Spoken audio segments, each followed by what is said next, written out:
আজকে আমি আপনাদের সঙ্গে পাঞ্জাবি পরোটার রেসিপি শেয়ার করব। অনেক তো পরোটা খেয়েছেন, একবার এইভাবে এই পরোটার রেসিপিটা বানিয়ে দেখুন, খেতে অসাধারণ লাগে। আর একবার বানালে বারবার বানাতে চাইবেন। নমস্কার বন্ধুরা, মুখরুচি রান্নার চ্যানেলে আপনাদের সবাইকে স্বাগত জানাই। এই রেসিপিটা তৈরি করার জন্য প্রথমে মেজারিং কাপ মেপে 3 কাপ ময়দা নিয়ে নিচ্ছি। আপনারা ময়দার পরিমাণটা বাড়িয়ে কমিয়ে নিতে পারেন। এবারে এর মধ্যে স্বাদ অনুযায়ী নুন দিয়ে দিব। নুনটাকে ভালো করে ময়দার সঙ্গে মিশিয়ে নিতে হবে। তারপর এর মধ্যে অল্প অল্প করে জল দিয়ে একটা ডো তৈরি করে নিব। আমি এর মধ্যে তেল দেইনি, আপনারা চাইলে তেল দিতেও পারেন। ডোটা খুব বেশি শক্ত করা যাবে না, একটু নরম করেই মাখিয়ে নিতে হবে। দেখুন ডোটা তৈরি হয়ে গিয়েছে। এবারে উপরটা যাতে না শুকনো হয়ে যায় তার জন্য এর উপরে একটু সাদা তেল মাখিয়ে দিচ্ছি। তারপরে আধ ঘন্টার জন্য রেস্টে রেখে দিচ্ছি। দেখুন আধ ঘন্টা হয়ে গিয়েছে, এবারে ঢাকাটা খুলে নিচ্ছি। তারপরে ডোটাকে আবারও ভালো করে মাখিয়ে নিতে হবে। এবারে ডোর মধ্যে থেকে একটু বড় বড় করে লেচিগুলো কেটে নিব। রুটির জন্য যেভাবে লেচি কাটি তার থেকে একটু বড় করে লেচিগুলো কেটে নিচ্ছি। একই রকমভাবে সব লেচিগুলো কেটে নেব।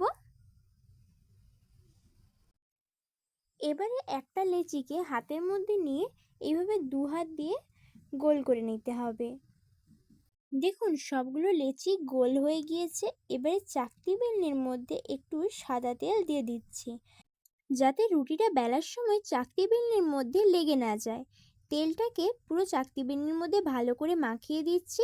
মাখানো হয়ে গেলে একটা লেচি নিয়ে নিচ্ছি। লেচিটাকে চাকতি বেলনির সাহায্যে বেলে নেব।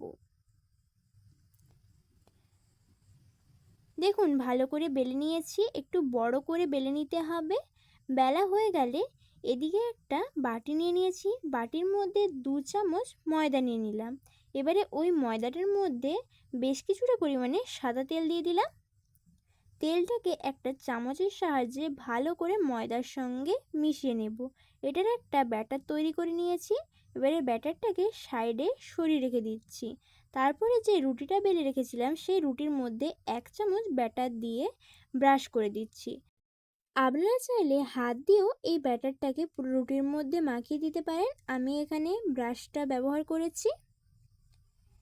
এবারে একটা ছুরির সাহায্যে রুটিটাকে অর্ধেকটার বেশি কেটে দিচ্ছি। তারপরে এইভাবে গোল করে মুড়ে নিচ্ছি, ঠিক যেভাবে পান মুড়ে সেইভাবে মুড়ে নিতে হবে। একটু ভালো করে দেখে নিন, তাহলে বুঝতে পারবেন। পুরো রুটিটাকে একই রকমভাবে মুড়ে নিলাম। দেখুন দেখতেও কত সুন্দর লাগছে। এবারে 2 হাত দিয়ে এইভাবে একটু চেপে দিতে হবে। একই রকমভাবে সবগুলো লেচি তৈরি করে নিচ্ছি। আর নিচে যে অংশটা রয়ে গিয়েছে সেটাকে এইভাবে একটু চেপে দিলাম। একই রকমভাবে সবগুলো লেচি তৈরি করে নিচ্ছি।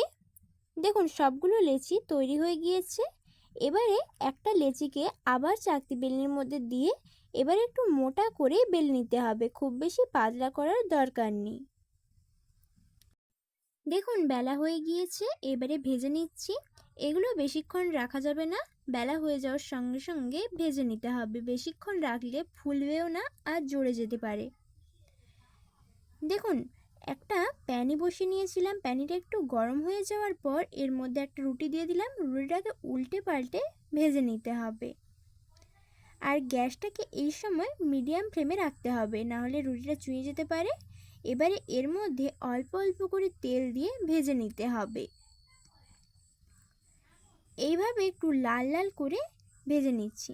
দেখুন ভাজা হয়ে গিয়েছে, রুটিটা তুলে নিচ্ছি। আপনাদেরকে আরও একটা দেখিয়ে দিচ্ছি। এইভাবে প্যানিটা যখন ভালোভাবে গরম হয়ে যাবে তখন রুটিটাকে দিয়ে দিব। রুটিটাকে একটু উল্টে পাল্টে ভেজে নিতে হবে। যখন এইরকম একটু লাল হয়ে যাবে তখন এর মধ্যে অল্প করে তেল দিয়ে দিচ্ছি। আপনারা যদি একদম হেলদি খেতে চান তাহলে তেলটা নাও দিতে পারেন, তবে তেলটা দিলে এর টেস্ট খুব সুন্দর হয়। তাই তেল দিয়ে আমি সবগুলো ভেজে নিচ্ছি। দেখুন পরোটাটা ভাজা হয়ে গিয়েছে, এবারে তুলে নিচ্ছি। একই রকমভাবে সব পরোটাগুলো ভেজে নিয়েছি। দেখুন কত সহজে পাঞ্জাবি পরোটার রেসিপিটা তৈরি হয়ে গেল, আর লেয়ারগুলো কত সুন্দরভাবে বোঝা যাচ্ছে। এইভাবে একবার পাঞ্জাবি পরোটার রেসিপিটা করে দেখবেন, খেতে অসাধারণ লাগে। আর মাত্র কয়েকটা উপকরণ দিয়েই বানিয়ে নেওয়া যায়। দেখুন সব লেয়ারগুলো বোঝা যাচ্ছে। এই রেসিপিটি আপনাদের ভালো লেগে থাকলে লাইক এবং শেয়ার করে দিবেন। আর আমার চ্যানেলে নতুন বন্ধু হয়ে থাকলে চ্যানেলটিকে সাবস্ক্রাইব করে দিবেন। এই পাঞ্জাবি পরোটার সঙ্গে যদি এরকম একটা আলুর দম থাকে তাহলে খেতে তো আরও সুন্দর লাগে। ধন্যবাদ পুরো রেসিপিটা শেষ পর্যন্ত দেখার জন্য।